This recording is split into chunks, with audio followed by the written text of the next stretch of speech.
لا هادي له واشهد ان محمدا عبده ورسوله وقرن فی بیوت سکون گھر میں ملے گا.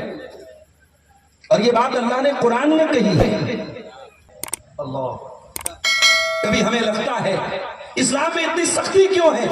ارے یہ سختی ہماری بنائی ہوئی سختی نہیں، یہ اللہ کی بنائی ہوئی سختی ہے میرے ساتھی. آپ کی لڑکیاں جوان ہو جائیں، بالغ ہو جائیں، آپ ان کو تعلیم دیجئے کون محرم ہے کون غیر محرم ہے، اور غیر محرم سے تجھے دور رہنا ہے. جس طریقے سے محلے کے گاؤں کے تمام غیر محرم لڑکوں سے اپنی لڑکی کو آپ بچاتے ہو، اسی طریقے سے میرے پیارے ساتھیوں اس کے چاچا کے جوان لڑکے، ماما کے جوان لڑکے، خالہ کے جوان لڑکے، وہ تمام رشتے جو غیر محرم ہیں، اپنی جوان بیٹی کو ان سے بھی پردہ کرنے کا حکم دیجئے، ان سے احتیاط کرنے کا حکم دیجئے. اللہ کے نبی فرماتے ہیں لا یخلون رجل بامرأۃ الا کان ثالثہما الشیطان. جب کوئی مرد کسی عورت کے ساتھ تنہائی میں ہوتا ہے تو تیسرا وہاں شیطان ہوتا ہے. خبردار، چاہے وہ مرد اپنے دور کا سب سے بڑا اللہ کا ولی ہو، وہ عورت اپنے دور کی سب سے بڑی عالمہ ہو، اگر ایک مرد اور ایک عورت تنہائی میں مل رہے ہیں تو تیسرا ڈیفینیٹلی شیطان ہوگا. اور یہ تیسرا شیطان فزیکل روپ میں بھی ہو سکتا ہے اور ڈیجیٹل روپ میں بھی ہو سکتا ہے. آج آپ کی لڑکی آپ کے کمرے میں سو رہی ہے، یا آپ کے گھر میں آپ کے کمرے کے بازو میں کسی کمرے میں سو رہی ہے، اور آپ مطمئن ہیں ہماری بیٹی تو اکیلی سو رہی ہے، لیکن انسٹاگرام کے ذریعے، اسنیپ چیٹ کے ذریعے، فیس بک کے ذریعے، واٹس ایپ کے ذریعے آپ کی جوان بیٹی سینکڑوں جوان لڑکوں کے بیچ میں سو رہی ہے، ان سے چیٹنگ کر رہی ہے، ان سے باتیں کر رہی ہے، اور آپ بے خبر ہیں. بے خبر نہ بنیے میرے بھائیوں، بے خبر نہ بنیے میری ماں. آپ کو اپنے ناک کان دماغ سب کھلے رکھنے پڑیں گے. یہ وہ دور نہیں ہے جب بچوں کی تربیت کے معاملے میں آپ لاپرواہی برتیں. اگر زکریا علیہ السلام جیسا پیغمبر حضرت مریم سے کہتا ہے کہ اے مریم یہ پھل تیرے پاس کہاں سے آیا؟ مریم کون ہے؟ مریم اللہ کی نیک بندی ہے. کہاں رہتی ہیں؟ مسجد میں رہتی ہیں، محراب میں رہتی ہیں. اور زکریا کون ہے؟ خود نبی ہیں. اور زکریا اپنی بھانجی سے کہتے ہیں کہ اے مریم تیرے پاس یہ پھل کہاں سے آیا؟ اگر زکریا علیہ السلام مریم سے یہ سوال کرتے ہیں کہ اے مریم تیرے پاس یہ پھل کہاں سے آیا، مریم جواب دیتی ہیں قالت هو من عند اللہ. اے خالو جان یہ پھل اللہ تعالیٰ کی طرف سے آیا. میرے پیارے بھائیوں، آپ کی جوان بیٹی کے پاس نیا موبائل کہاں سے آیا؟ نیا پرس کہاں سے آیا؟ آپ نے موبائل میں ریچارج نہیں کرایا، ریچارج کس نے کرایا؟ آپ نے نئے کپڑے نہیں دلائے، نئے کپڑے کہاں سے آئے؟ آپ نے پیسہ نہیں بھیجا، بینک بیلنس کیسے آیا؟ کیا ایک باپ ہونے کے ناطے، ایک ماں ہونے کے ناطے آپ کی ذمہ داری نہیں ہے؟ معاف کرنا میرے پیارے بھائیوں، آج مسلمان لڑکیاں جو غیروں کے چنگل میں پھنسی ہوئی ہیں، جو کفار اور مشرکین کے جال میں پھنسی ہوئی ہیں، محبت اور پیار کے نام پہ مرتد ہو چکی ہیں، آج اگر ان کی سٹوری اٹھا کے دیکھو گے، ان کے بارے میں جا کر کے پتہ لگاؤ گے تو ان کی ان کے واقعات کے پیچھے بہت بڑے ذمہ دار ان کے ماں باپ ہیں. جب ماں باپ خود بے دین ہو جائیں، جب ماں باپ خود دیوس ہو جائیں، جب ماں باپ خود اپنی جوان بیٹی کو بے پردہ اور بے حیائی کے ساتھ گھمائیں، اس کی آج کتنے اکاؤنٹ آپ کو مل جائیں گے انسٹاگرام پر جہاں باپ اپنی جوان بیٹی کے حسن کی نمائش کر کے چند پیسے کما رہے ہیں. کتنی انسٹاگرام پر مسلمانوں کی آئیڈیز ہے جہاں بھائی اپنی بہن کی خوبصورتی اور اس کی ادائیں دکھا رہا ہے، جہاں شوہر اپنی بیوی کے ناز و نقش دکھا رہا ہے، اس کے ناز و انداز دکھا رہا ہے چند پیسوں کے لیے. اللہ کے پیارے نبی نے فرمایا 3 لوگ ایسے ہوں گے قیامت کے دن جن کی طرف نہ تو اللہ تعالیٰ دیکھے گا، نہ بات کرے گا، نہ پاک و صاف کرے گا. کون ہوں گے؟ نمبر 1 آپ نے فرمایا العاق لوالدیہ، اپنے ماں باپ کو ستانے والا، اپنے ماں باپ کو دکھ دینے والا، اپنے ماں باپ کو تکلیف پہنچانے والا. نمبر 2 والمرأة المترجلہ، مردوں کی نقل کرنے والی، مردوں کی چال ڈھال اپنانے والی عورت. اور نمبر 3 الدیوس، وہ بغیرت مرد الذی یقر فی اہلہ الخبث، جس کے گھر میں گندگی ہو رہی ہو، بے حیائی ہو رہی ہو اور بے شرمی ہو رہی ہو، ننگا پن ہو رہا ہو، بدکاری ہو رہی ہو، اور وہ اس کو برداشت کرتا ہو، اس میں سپورٹ کرتا ہو، اس بغیرت کی طرف بھی اللہ تعالیٰ قیامت کے دن نہیں دیکھے. میرے عزیزوں، اپنے گھروں کو بچاؤ ان چیزوں سے، اپنے گھروں کو اسلامی گھر بناؤ۔ اور گھر کو اسلامی گھر کیسے بنا سکتے ہیں؟ آئیے قرآن کا 28واں پارہ کھولتے ہیں۔ یا ایھا الذین آمنوا قوا انفسکم واہلیکم نارا، اے ایمان والو بچاؤ اپنے آپ کو اور اپنے گھر والوں کو جہنم کی آگ سے۔ وقودها الناس والحجارہ، اس آگ کا ایندھن انسان اور پتھر ہوں گے۔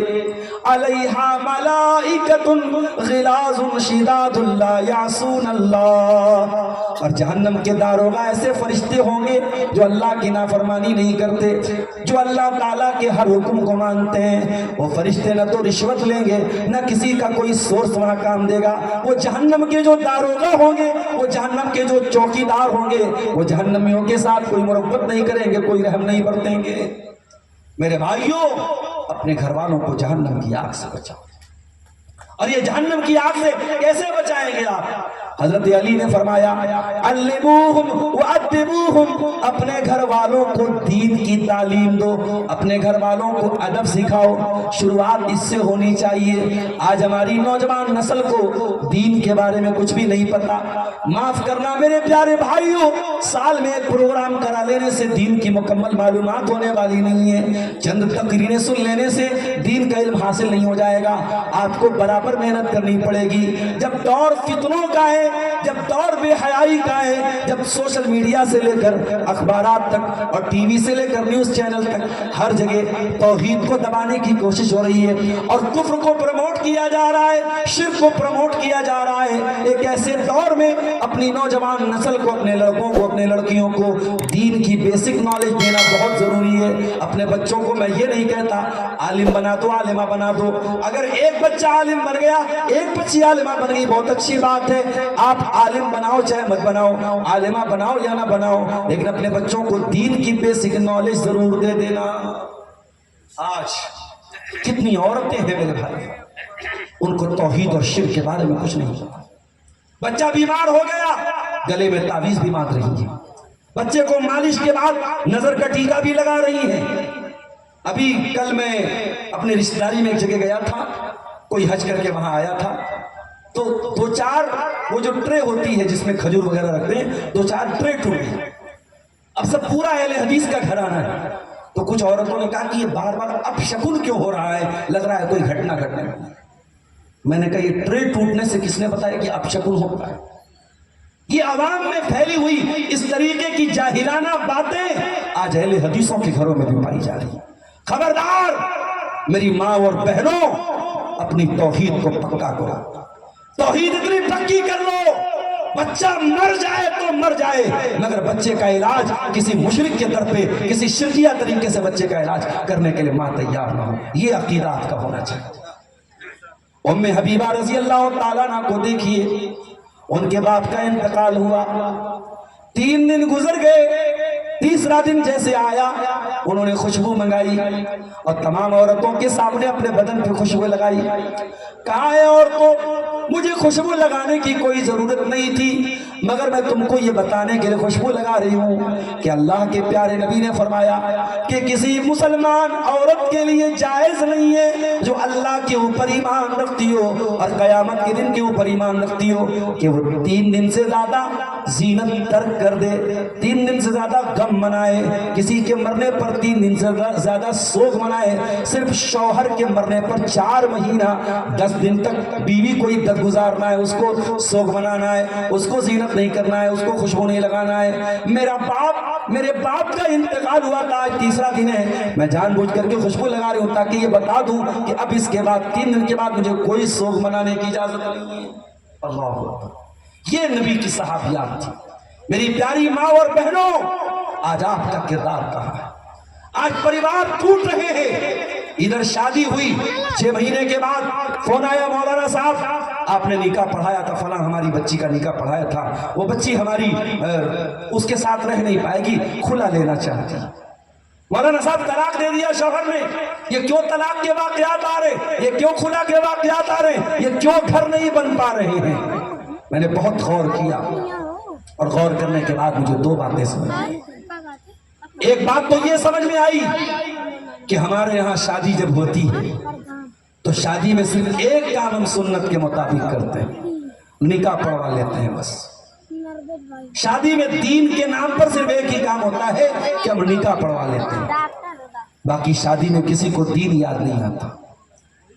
مسلمان کی شادی اہل حدیث کی شادی ہے اور ویڈیو ریکارڈنگ بھی ہو رہی ہے، اور غیر محرم آدمی عورتوں کے بیچ میں جا کے ویڈیو ریکارڈنگ کر رہا ہے۔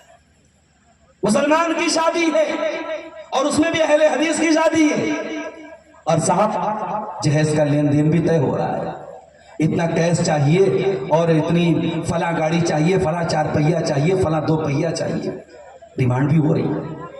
مسلمان کی شادی ہے اور ہلدی کی رسم بھی ہو رہی ہے۔ مسلمان کی شادی ہے اور مہندی اور ہلدی اور منگنی کے نام پہ پورا فنکشن ہو رہا ہے۔ مسلمان کی شادی ہے اور باقاعدہ ڈیمانڈ کر کے کتنے لوگوں کی بارات لے کے آئیں گے، آپ کو انتظام کرنا ہوگا، ہمارے باراتیوں کو کوئی شکایت نہ ہو، ایسا کھانا ہونا چاہیے، ایسا ناشتہ ہونا چاہیے۔ یہ شادی ہو رہی ہے کہ سودے بازی ہو رہی ہے؟ یہ حالات ہیں۔ غریب بچیاں آج باپ کے لیے بوجھ بن گئی ہیں میرے پیارے ساتھیوں۔ میر تقی میر کا وہ واقعہ علماء نے لکھا ہے، کتابوں میں لکھا ہے، میں یہ تو نہیں کہہ سکتا کہ بالکل یقینی اور قطعی طور پہ یہ واقعہ مستند اور صحیح ہے، لیکن چونکہ کوئی حدیث نہیں ہے، کوئی صحابی کا واقعہ نہیں ہے، ایک شاعر کا واقعہ ہے، بیان کیا جا سکتا ہے۔ میر تقی میر اردو زبان کا بڑا شاعر تھا، شاعر آدمی تھا، کوئی بہت آمدنی نہیں تھی اس کی، ایک ہی بیٹی تھی اس کی، اکلوتی بیٹی۔ رشتہ طے ہوا، لڑکے والوں نے جہیز کی لمبی چوڑی ڈیمانڈ کر دی۔ میر تقی میر نے دیکھا رشتہ اچھا ہے، رشتہ ہاتھ سے جانا نہیں چاہیے، ساری شرطیں قبول کر لی، ساری ڈیمانڈ پوری کر لی۔ غریب آدمی تھا، کہاں سے ڈیمانڈ پوری کرتا؟ اس نے اپنے گھر کا سودا کر لیا، گھر بیچ دیا اس نے، اور گھر بیچ کر کے اپنی بیٹی کے جہیز کا انتظام کیا۔ بیٹی کو خبر بھی نہیں کہ میرا باپ میری شادی کر رہا ہے اور شادی کے بعد میرا باپ بے گھر ہو جائے گا، گھر بیچ چکا ہے۔ جب میر تقی میر نے اپنی بیٹی کی شادی کر لی اور شادی کے بعد وہ لڑکی اپنے سسرال پہنچی، اس کو کسی طریقے سے اس بات کی بھنک لگ گئی کہ میرے باپ نے اپنی بیٹی کی خوشیوں کے لیے اپنی بیٹی کے جہیز کی ڈیمانڈ کو پورا کرنے کے لیے اپنے سر کی چھت کو بھی بیچ ڈالا ہے، اپنا آشیانہ بھی بیچ ڈالا ہے، اپنا گھر بھی بیچ ڈالا ہے۔ وہ لڑکی صدمے میں پڑ گئی، غم میں مبتلا ہو گئی، اس کے دل میں ایک طریقے کا اضطراب پیدا ہو گیا، اور شادی کی پہلی رات جو سہاگ رات کہلاتی ہے، جو شب زفاف کہلاتی ہے، میر تقی میر کی بیٹی اسی رات ہارٹ اٹیک کی وجہ سے انتقال کر جاتی ہے۔ اگلے دن اس کی بیٹی کا جنازہ تیار ہو گیا اور میر تقی میر کو اطلاع دی گئی کہ آپ کی بیٹی کا ہارٹ اٹیک ہو گیا، آپ کی بیٹی کا انتقال ہو گیا اور آپ کی بیٹی کی تجہیز و تکفین کی تیاری ہو رہی ہے۔ میر تقی میر دوڑا اپنی بیٹی کے سسرال پہنچا، سامنے اس کی خوبصورت بیٹی سفید کفن کے کپڑے میں ملبوس رکھی ہوئی ہے، اس کا جسم رکھا ہوا ہے، اس کی لاش رکھی ہوئی ہے۔ میر تقی میر شاعر تھا، اس نے اپنی بیٹی کو اس حال میں دیکھ کر کے کہا، اب آیا ہے آرام جا خیال اس نامرادی میں، اب آیا ہے آرام جا خیال اس نامرادی میں، کفن دینا تجھے ہم بھولے تھے تیری شادی میں۔ اے میری بیٹی، اگر معلوم ہوتا کہ تو شادی کے اگلے ہی دن تیرا انتقال ہونے والا ہے، میں نے تیرے جہیز میں بہت سارا سامان دیا تھا، تیرے بدن کے کپڑے بھی تیرے باپ کے دیے ہوئے تھے، میں کفن کا یہ کپڑا بھی تجھے جہیز میں دے دیتا، آج یہ کفن کا کپڑا تیرے سسرال والوں کا نہ ہوتا۔ اے میری بچی، آج اس حالت میں دیکھ کر کے مجھے اس بات کا احساس ہو رہا ہے، کاش میں نے جہیز کے سامانوں میں میں نے یہ کفن کا سفید کپڑا بھی دے دیا ہوتا۔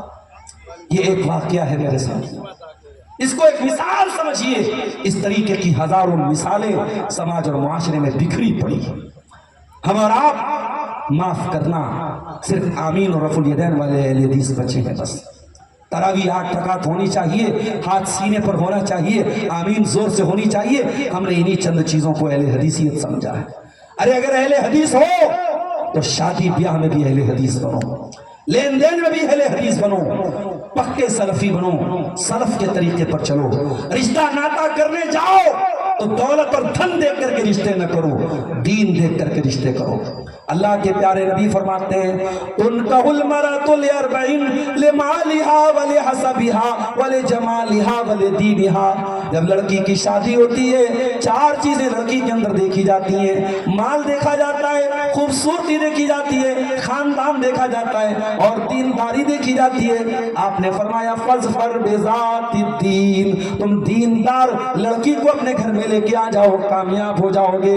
او میرے پیارے بھائیوں، آج ہمارے گھروں میں جو طلاق کے واقعات بڑھ رہے ہیں، جو خدا کے واقعات بڑھ رہے ہیں، ہم خوبصورتی تو دیکھ رہے ہیں، ہم اسٹیٹس تو دیکھ رہے ہیں، ہم برادری تو دیکھ رہے ہیں، ہم مکان تو دیکھ رہے ہیں، ہم آمدنی تو دیکھ رہے ہیں، ہم دینداری نہیں دیکھ رہے ہیں۔ اور ہمارے گھر میں جب بے دین بہویں آتی ہیں، بے دین لڑکیاں آتی ہیں، اور جب وہ آ کر کے غلط اور ناجائز مطالبات کرنے لگتی ہیں اور شوہر وہ مطالبات پورے نہیں کر پاتا، تو وہاں پر پھر طلاق اور خلا کی نوبت آ جاتی ہے۔ اس لیے پہلا کام یہ کرو میرے ساتھیوں کہ دیندار عورت کو اپنے گھر میں لے کے آ جاؤ۔ اللہ کی قسم، دیندار عورت سے بڑی دنیا میں کوئی نعمت نہیں۔ اللہ کے پیارے نبی فرماتے ہیں لِيَتَّخِذْ أَحَدُكُمْ قَلْبًا شَاكِرًا وَلِسَانًا ذَاكِرًا وَزَوْجَةً مُؤْمِنَةً تُعِينُهُ عَلَىٰ أَمْرِ الْآخِرَةِ۔ وہ لوگوں، اگر تم کو دولت بنانا ہے، خزانہ بنانا ہے، تو 3 چیزوں کو خزانہ بنا لو، 3 چیزوں کو اسٹور کر لو، 3 چیزوں کو اپنے گھر میں لے کے آ جاؤ۔ قلبًا شاکرا، اپنے سینے میں ایسا دل پیدا کر لو جو اللہ تعالیٰ کا شکریہ ادا کرنے والا ہو۔ وَلِسَانًا ذَاكِرًا، اور ایسی زبان اپنے منہ میں لے آؤ جو اللہ تعالیٰ کا ذکر کرنے والی ہو۔